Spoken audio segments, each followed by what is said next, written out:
markana waxaan idin haynaa tix jiifta oo ka hadlaysa ama oranaysa la hadlaysa dhalinyarada Soomaaliyeed tixdani waa waano aan kula hadlayo dhalinyarada Soomaaliyeed waxaana ku bilaabaysaa sida la socod wanaagsan dambaal baan ku sidaayay walaal dhuga weerahayga adaan ku dhawaaqayay dhagaha u furwaanadayda dibkan ku diidayay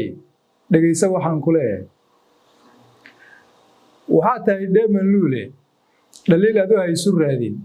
midabka dharanka haboone walaal dheehaaga deyso maqaarka sunta dhilaysa amarin dhabankaaga goor hugaad ku ahayd dhameele hadhigin asturka iyo xijaabka dharka lagu quruxsanaaye aqaawinin dhinacyadaada xubnahan rabbi ku dhameeyay asoo dhigin meel banaana dhowrsoonidu waa muhiime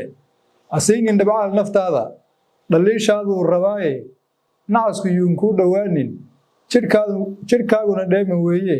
urwaayada iska siin dumarka dhixid looga roone hadhaafin ardaayadiina xumaan ka dhowrayaaye aroosyada ha u dhaqaaqin dib bay ku sababayaane suuqyada aad ha u dhaqaaqin mar waa tahay loo dhintaaye dhulka aad u haysku xoorin ninku dhibgalaad haloone dhan xirada ha isu quudhin halyii ku dhaqdaad rabtaaye qarofka soo dhaweysa haddaan intaasi kaga gudubno waanada ama erayada tala bixinta aan siinayna gabadha Soomaaliyeed bal markaan aanu gudubno sidoo kale erayo aan siinayna isagana wiilka Soomaaliyeed oo qudhiisa xilligan casriga aan ku jiro barbar cawre loo rogay waxaan oranaynaa sida tan bariyahan dhalintii ka caysay dhabaha way garab mareene gabdhaha dhaqankii ka leexday dhimbil bay ugu noqdeene waanada aan dheefinayo haddaynu intaa ku dhaafno dhambaale kale aan sidaaye bal aan dhanka wiilka eegno nin loo dhibgalaad ahayde dhabcaalnimayay ku qaadin dhug iyo garashaad lahayde dhoroof xumahoo ka leexo dhulkaad u ahayd haldoore karaamada ha iska dheegin kuwaa dhabbihii ka leexday ayay dhaqankaaga doorin waxaa derbiyada ka dhooban ayay dhagar kuu maleegin dib jirka kuu qaylo dhaamin dhegta ha u furin warkiisa sigaarka kuwaa la dhuuman ayay kuu dhigan isbaaro xashiishadu waa dhunkaale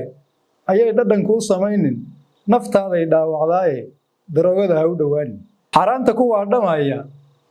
ka dheerow goobahooda cadaab bay dhaaryayaane khamrida weligaa ha dheefsan dhibaataa lagu mutaaye ka dhowr dhinacaaga naarta naagahan asturaanta dhaafay dhayaha ha la sii jaleecin dharkooda kuwa iska xooray ha dhowrina hoy ka jeedso waxaa dhuma ee hallaabay dhankooda ha fiirin goora oo caqligu uu kugu dhannaaye dhaandhaamada ha iska raacin surwaalkani kaa dhacaya intuun miskahaaga dhaafin kor baa loo soo dhuftaaye dhaxdaada ku geeji suunka dhinacan aad xiiranayso ma dhihin diintiyo ka joogso tintuna waa dhehe qurxoone kadaa kalarkaad ku dhoobtay waroy dhaqanka ibliisku ayuun kuu noqon wax dhaada iimaankaa laga dhargaaye ku dhegay tawxiidka haysta